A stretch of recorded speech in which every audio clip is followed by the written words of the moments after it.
2, 1. Saludos terrícolas, bienvenidos a otro episodio de su querido Gymnasium, el lugar para tener conversaciones interesantes y quizás aprender algo nuevo. Antes de introducir a mi invitado, me gustaría que usted saque del closet todos los zapatos que tiene y toda la ropa que no se pone y se ponga a organizar eso, a limpiar eso, a poner en funda lo que va a dar, en lo que usted escucha de esta conversación, que espero resulte interesante. Ahora sí, le doy la bienvenida a mi amigo Tomás Pérez. Buenas noches, días o tardes, a según la hora que lo escuchen. Gracias por aceptar la invitación de estar por primerita,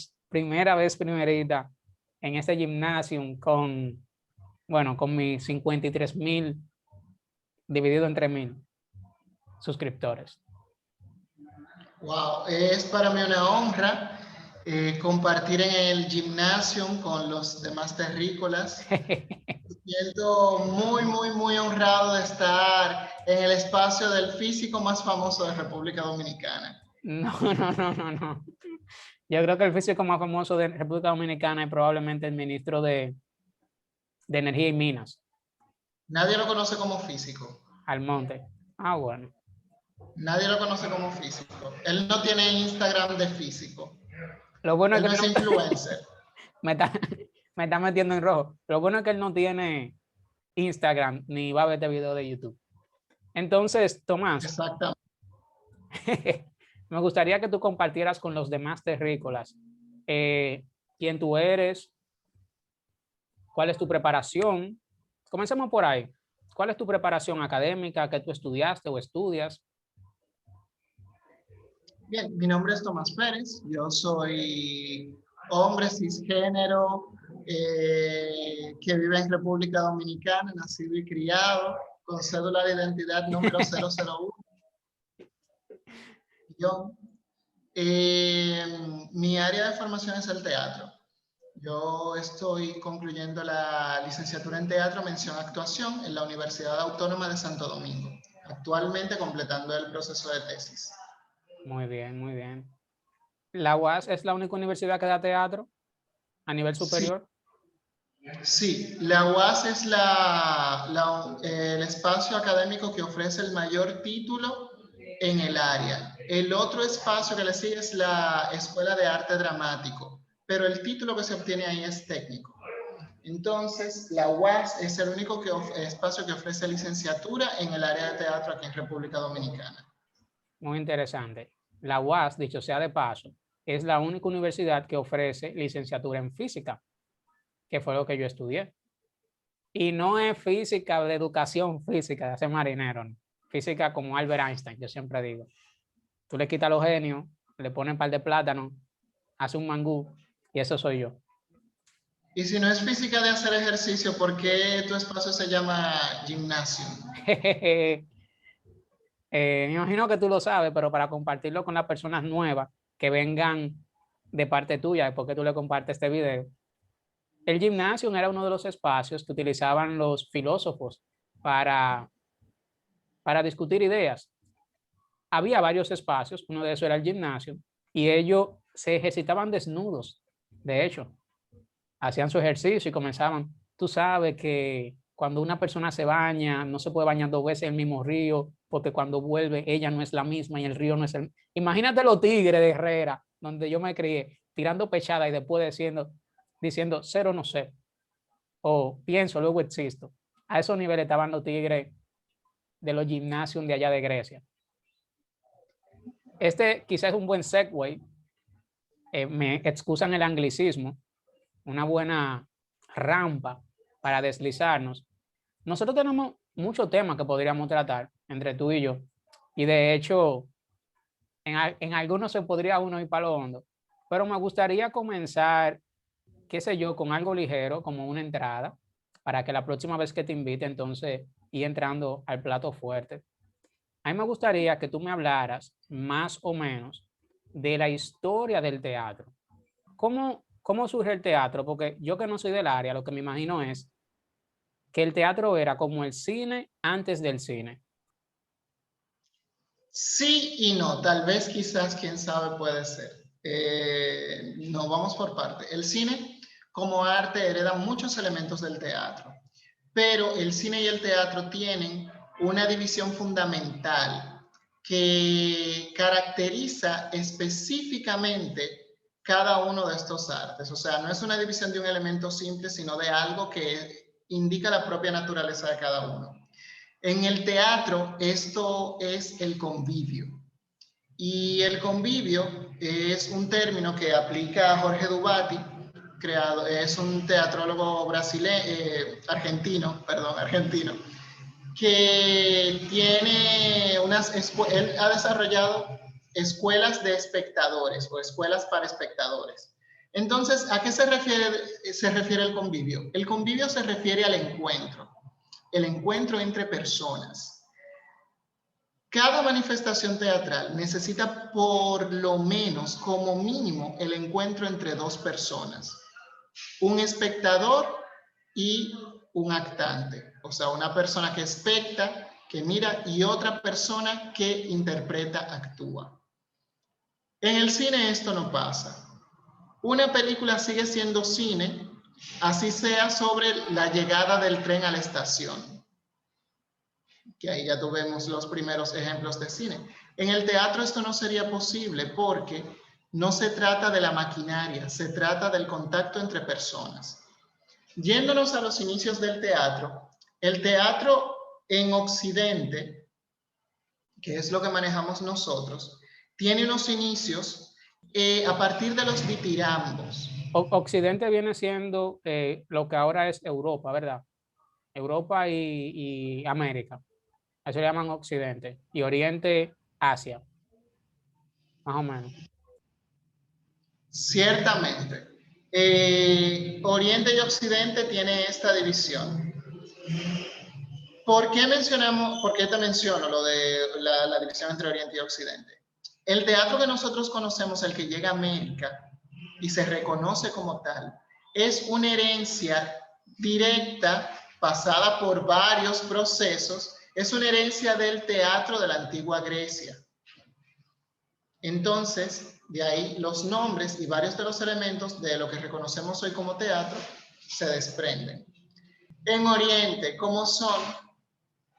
El teatro no, el teatro kabuki, el bunraku, etcétera. Son varias manifestaciones asiáticas. Si no me equivoco, hay algunas japonesas y creo que hay otras chinas dentro de lo que mencioné. Entonces, esas tienen unas reglas distintas, pero en lo que nos compete a nosotros concretamente es el teatro en Occidente, el teatro griego. Este se desprende a partir de los ritos ditirámbicos y de los ditirambos. Yo una vez tuve uno de esos en San Juan, me cayó mal. Yo creo ¿Tú te comiste un ditirambo en San Juan? Sí, un liti de eso, sí. Me cayó mal. ¿Dónde? Diti, sí, lo que pasa es que en San Juan le llaman de otra manera. ¿Qué es eso? Bien. ¿Qué son los ditirambos? Los ditirambos eran actividades realizadas en honor al dios Baco. Ese es nuevo, porque yo he escuchado hablar de Zeus, Poseidón y ese coro. Está Baco o Dionisio, dependiendo de si tú lo revisas en la mitología griega o romana. Interesante punto. La mitología romana es una fotocopia de la griega. En concreto, los ditirambos eran composiciones poéticas principalmente que se hacían, pero se toman como los precedentes para el teatro. También las orgías y los ritos realizados en honor a Dionisio o a Baco. Yo creo que tú cometiste un error, tú dijiste orgía. No, no fue un error. No fue un error. O sea que, entonces, si pueden buscar bacanales o dionisíacas, eran las festividades que se realizaban en honor al dios Baco. Entre los ritos de adoración a Dionisio o a Baco, se tomaba mucho vino y se hacía sexo, se hacían festividades grupales para alegrar a este dios y para bendecir el inicio de el solsticio de verano, como parte del solsticio de verano. Bueno, por ahí. Para no alargar la historia, de ahí vienen surgiendo diversas manifestaciones de estas composiciones, que eran las dionisíacas, no, perdón, los ditirambos. Se van agregando elementos, empieza a aparecer un coro, empiezan a escenificarse tragedias y va surgiendo lo que es el teatro como lo conocemos hoy. Concretamente, viene luego Aristóteles y hace un texto en la poética de Aristóteles.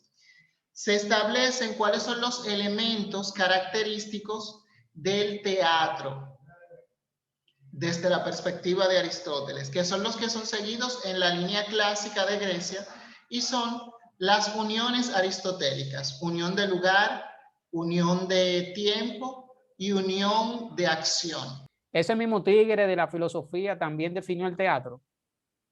No, él planteó, digamos, que elementos que debía tener una buena pieza teatral. Ok.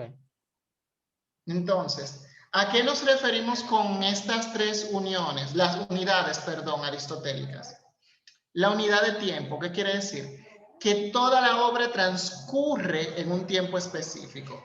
Ese recurso que hay ahora en el cine o que hay ya en algunas obras de teatro que rompen esto, de que presentan escenas del pasado o de que se va moviendo el tiempo, no, eso no pasa.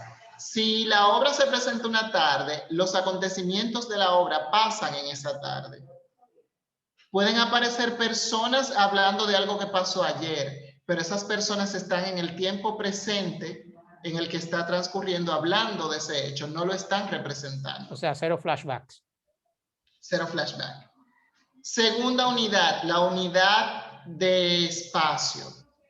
Esto quiere decir que todos los hechos transcurren en un mismo espacio, no hay cambio de escenario. Si todo pasa en la entrada del templo de Atenas, el escenario es una recreación de la entrada del templo de Atenas y todo va a pasar ahí. En esas escaleras hablan de cosas, pueden mencionar hechos que pasaron fuera, pero la acción pasa ahí. Esa es la unidad de espacio. Y la unidad de acción es que la historia tiene que ir orientada a un hecho específico, no a muchos hechos. No es una coletanía de historias. Es un hecho específico que se va a desarrollar en ese proceso, en ese periodo. Entonces, obras que pueden ver o buscar para leer que siguen esta línea: Antígona, muy buena, bueno, la trilogía de Sófocles. ¿Cómo así leo una obra? ¿Las obras no se ven? ¿Cómo así que leo una obra? No, las obras parten de textos escritos o partían, porque ahora hay otras formas de concebir la dramaturgia. Entonces, pueden buscar la trilogía de Sófocles, que si no me equivoco, Edipo Rey, Antígona y Edipo en Colono. Creo que son esas tres. O sea, desde esos tiempos se usaba trilogía. Las trilogías parten de ese periodo. Las obras, las tragedias, se escribían en trilogías para los concursos. Entonces, ir a ver teatro era ir a echar el día viendo teatro. No era ir a ver una película, era echar el día en eso. Era como un pasadía bailable. No existían los actores a este punto que yo te estoy mencionando. Las representaciones eran coreadas.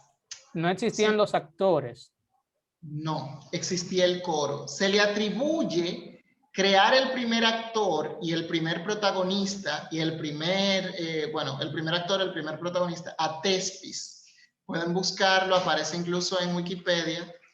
Tespis. Yo creo que ese es el delivery de aquí del colmado. Tespis. Sí, no es así que se llama. Podría ser porque Tespis estaba caracterizado por ir en un carro, el carro de Tespis. Oh, la pegué. El carruaje de Tespis. Pueden buscar sobre Thespis más adelante, ¿verdad? Porque no lo vamos a cubrir todo. Pero, ¿por qué se dice que él crea el primer actor? ¿O por qué él es el primer actor? Porque por primera vez en una obra de Thespis, no es el coro contando la historia. Hay una persona, hay un personaje que se desprende del coro y él habla y le responde al coro. Entonces ahí se van creando los personajes. Las primeras obras de teatro no eran actuadas, eran como contadas, así, una gente leía. Eran coreadas y recuerda que yo te dije que se van desprendiendo de los ditirambos, que eran composiciones poéticas coreadas. Okay. Entonces, la estructura es un proceso de evolución que no es algo lineal, no es algo que pasó aquí, aquí, aquí, es algo que va teniendo un proceso de evolución. Entonces, invito a todo el mundo a que investiguen, busquen. Estoy intentando dejar referencias. De Grecia, de Thespis, me volé muchas cosas. Nos vamos a Roma. ¿Qué pasa en Roma? No se está buscando necesariamente desarrollar las condiciones críticas que se buscaban en Grecia. En Grecia el teatro tenía un propósito que era la catarsis. ¿Qué es la catarsis? La catarsis es el proceso de liberación que tiene el espectador al identificarse, al vivir a través del personaje todas sus peripecias. El espectador, quien especta, quien mira la obra, sea hombre, mujer, niño, niña, persona, vive toda la tragedia y a través de esos pecados purgados teatralmente, tiene una liberación de su alma y de su conciencia. El interés en Roma no era la catarsis, era el entretenimiento. De hecho, en Roma se empieza a ver una de las manifestaciones teatrales posteriores, que es el circo. Pero no el circo como lo conocemos hoy. Ellos llamaban circo a otra cosa. De hecho, el motus, uno de los motus políticos, era pan y circo. Al pueblo hay que darle pan y circo, referente al pan, al alimento, y al circo el entretenimiento. Entonces, hay toda una serie digamos, de sustitución cultural. Se escriben algunas obras en Roma también, llegan algunas a nuestros tiempos, pero no tienen el propósito que tenían en Grecia. Los teatros griegos tenían unas características específicas, o sea, había todo un sistema arquitectónico para eso.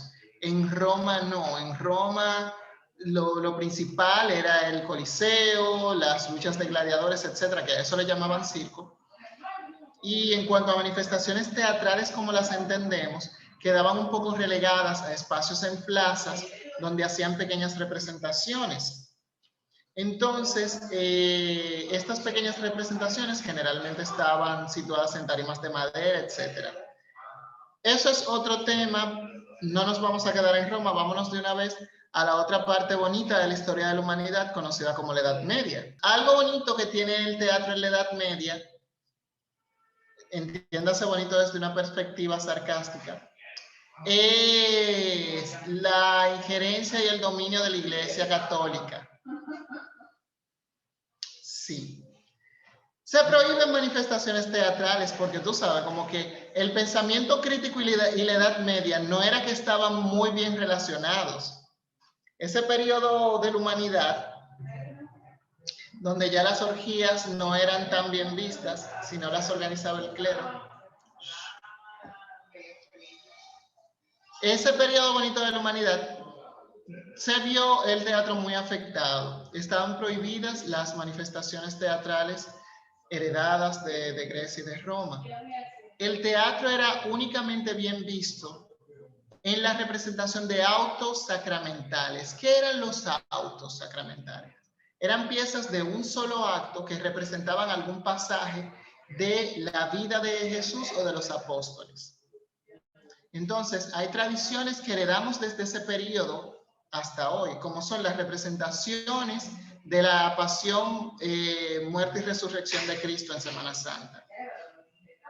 El hecho de que el Estado Dominicano, tú que estabas hablando del Estado, en la pasada Semana Santa, en la Semana Santa de este año 2021, haya tenido una representación teatral en el Palacio, donde ¿quiénes eran los invitados? A ti te invitaron, a mí tampoco, gracias. Era una recreación de lo que pasaba en las cortes de los grandes señores feudales o de la realeza de Europa. Ellos hacían funciones privadas para la nobleza, para los nobles y para la corte. Mira, gracias. Eso es una característica de este gobierno de Luis Abinader, que son muy elitistas. O sea, esto lo estás diciendo tú, no vamos a entrar en ese punto. Yo lo estoy diciendo, atento a mí. Vamos a hablar de teatro.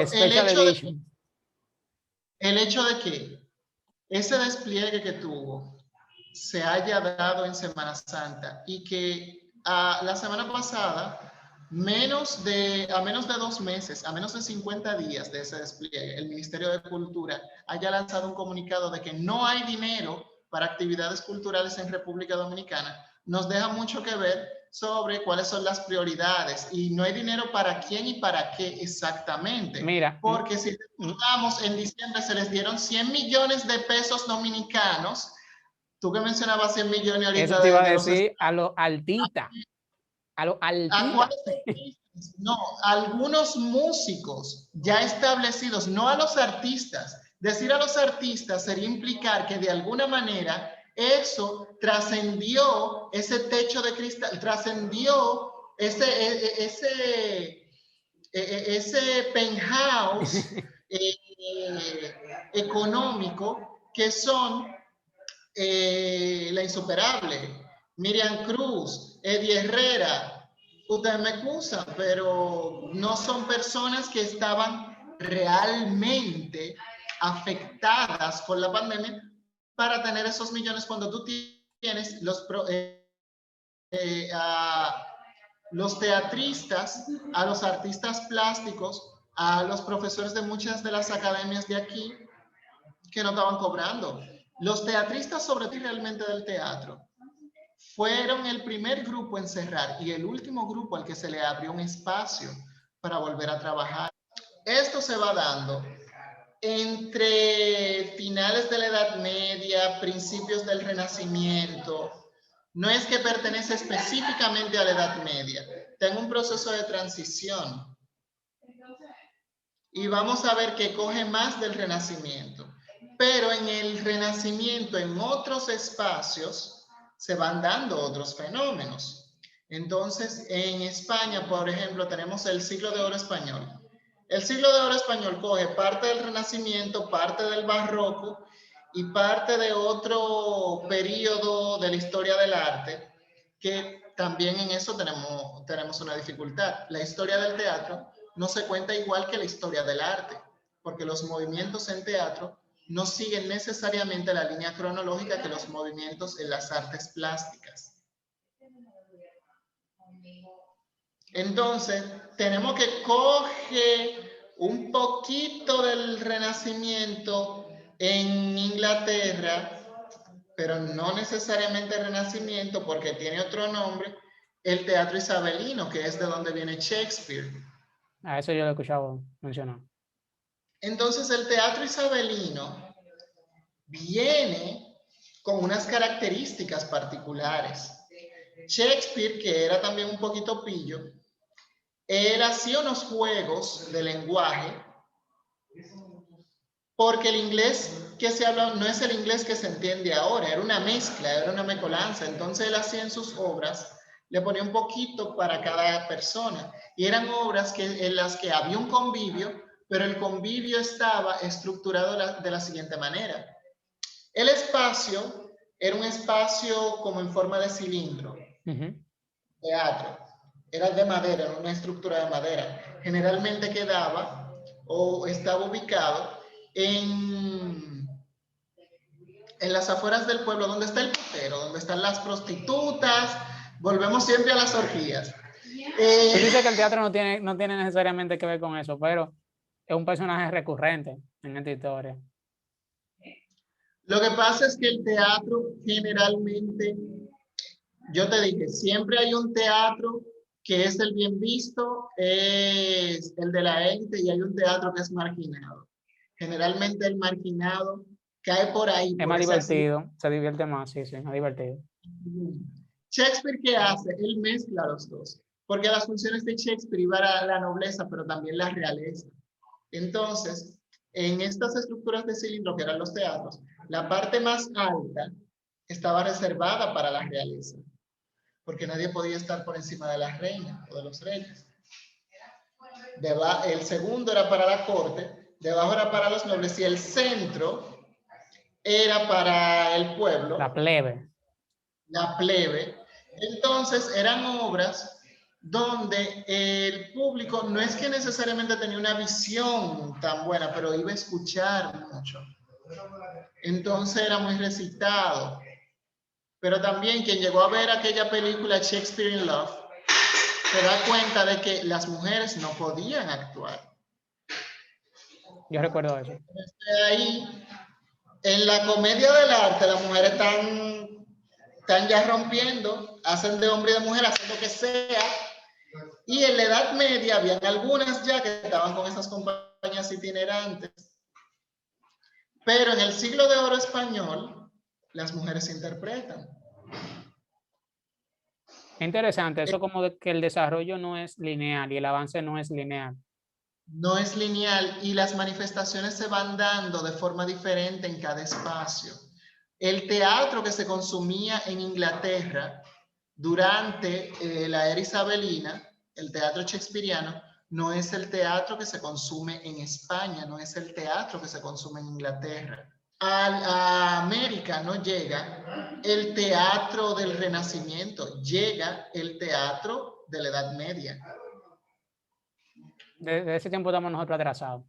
Nos llegó la actualización 1.0. Pero atrasados ¿para quién? Porque ahí está otro detalle. Los aborígenes en América, en el Nuevo Mundo, tenían manifestaciones que cumplían con ciertas características de la función teatral, que son el encuentro entre personas, o sea, el convivio, la representación poética de algo, que generalmente en los aborígenes estaba llevada, condicionada al rito, algún rito mágico religioso. Pero si tú estás hablando en el teatro griego de la liberación del alma a través del sacrificio del actor en escena o de las peripecias del personaje, y cuando vemos entonces en los ritos que a través del sacrificio de algún animal, a través de unas danzas rituales, a través del encuentro y de una representación poética de la fertilidad, volvemos a las orgías, de la fertilidad, de una deidad que va a ayudar a ganar una guerra, vamos viendo que no se llama teatro, pero no está completamente divorciado. Y es importante agarrar eso porque yo creo que al final voy a intentar conectarlo. Y para ir cerrando un poco esta parte, se me están quedando muchas cosas, pero en esta primera parte, todo esto que yo estoy diciendo, exceptuando algunas ligeras variaciones, es un periodo de la historia del teatro que corresponde principalmente, o digamos que el protagonista de este periodo es el dramaturgo. La primera parte de la historia del teatro es la historia de la dramaturgia, porque es la historia del texto escrito. Tú me preguntabas si la obra no era algo que tú ibas a ver. La obra es algo que primero surge por escrito. Los vestigios, lo que tenemos del teatro griego, nosotros no tenemos un video de cómo se hacían las obras en Grecia.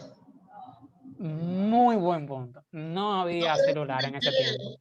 No tenemos un video de cómo se hacían las obras en la Edad Media. Nosotros tenemos escrito. tenemos la escritura, lo que ha sobrevivido de ese tiempo. Podemos saber los instrumentos que se usaban en la Edad Media o en Grecia, pero no tenemos, a no ser que quede alguna partitura, no tenemos la música. No, y probablemente no existía partitura como nosotros la conocemos hoy en día. Exactamente. Entonces, los rescates del teatro o de la historia del teatro son a partir de la dramaturgia, de cómo está escrito, y de personas que escribían, como en el caso de Aristóteles, cómo debían ser representadas. Por esto estas unidades aristotélicas trascienden y se conocen, y en algunos espacios se respetan, todavía hoy. Una aproximación un poco a eso de la unidad aristotélica son estas películas o estos videos musicales que intentan ser en una sola toma. Ah, sí. Eso es unidad aristotélica. Sí, Todo está porque pasando en un momento específico. y se está representando exactamente lo que se está mirando ahí. O sea, si hay una gente en una habitación, esa gente no se están imaginando que están en el bosque. Esa gente está en la habitación hablando, decir, ok, se hace todo en una sola toma. Y sí, como Es tú dices, o puesta en escena, eso lo hereda el cine. en este momento siempre se le da la oportunidad al invitado de presentar, bueno, de decir si está trabajando en algo, algunas redes sociales que quiere que lo sigan, qué están haciendo y ese tipo de cosas. Así que está abierto el micrófono, nunca estuvo cerrado, para que me digas dónde te podemos seguir, dónde te podemos encontrar y en qué tú estás trabajando actualmente. Bien. Principalmente me pueden seguir en mi perfil de Instagram, Tom6627. Es porque mi madre era banquera, entonces ese era el palé que yo jugaba de pequeño. Gracias. Sí. Tom6627. Ahí estoy publicando informaciones de los talleres que estoy preparando. Estoy preparando varios talleres y colaboraciones con varias personas, varias instituciones, entre ellas Newton Tutorías, que pueden seguirlos en sus redes sociales, también en Instagram, Newton Tutorías. Gracias por la mención, va a estar por ahí. El que no lo sabe, si hay alguna persona que no lo sabe, yo soy cofundador de Newton. No vayan a decir que no estamos, como dicen los gringos, disclosing, dando la información como es. Somos claros aquí. Sí. Aparte de eso, yo dirijo un laboratorio teatral llamado Tinta No Palco. Este laboratorio teatral también tiene perfil en Instagram, Tinta No Palco, tal cual como suena. Tinta No Palco. Todo eso va a estar por ahí, ¿eh? No te preocupes. El nombre está en portuñol, en portugués realmente, porque nosotros somos acogidos o apadrinados por el Centro Cultural Brasil República Dominicana, que es también otro espacio donde yo trabajo, y por ahí difundimos la cultura brasileña, por eso hubo tanto Brasil colado. Se nos quedaron algunas cositas, esto fue un primer acercamiento a la historia del teatro de Occidente, y fue rápido. Quedaron muchas cosas fuera, quedaron muchas personas fuera, pero da por lo menos para tener algunas luces. Si se enteran de que yo dije algo mal o de que pasé una información falsa, le escriben a Eddie y nosotros publicamos el disclaimer. No, pero simplemente, lo primero es que esto es una conversación para un público general y ese tipo de cosas, entonces tienen que llevarnos suave. Si usted cree Segundo, que yo dije algo mal, que me lo digan. sí, que nos escriban en los comentarios y se pone en la descripción del video, mira, corrección, en tal minuto tal se dijo tal cosa y no pasa nada. Aquí todos estamos en el gimnasio poniéndonos roca aquí en la cabeza. Subimos una cuanta libra en la pandemia, vamos a ver si eso se repara. Entonces, muchísimas gracias por estar por primera vez en este gimnasio, mi querido Tomás. Espero que se repita la visita, se va a repetir la invitación, téngalo por seguro. Y bueno, es bueno que la gente vea la variedad de lo que tenemos. Con mucha frecuencia pasa, y eso yo lo repito mucho en mis redes sociales, que dice que en el país no se hace, que en este país no se hace. Hay mucha gente buena en este país y hay mucha gente que está en la cosa, como uno dice. Lo que pasa es que hacemos poca bulla. Entonces, es bueno que sepan que mire todo lo que se puede hablar de teatro, de gente que sabe de teatro en el país y de que se debe desarrollar. Y usted no está solo, sea que sea lo que tú estás trabajando, usted no está solo, hay más gente buena. Lo que tenemos que juntarnos. Esto es todo en esta entrega, mis queridos terrícolas, y nos vemos en la próxima.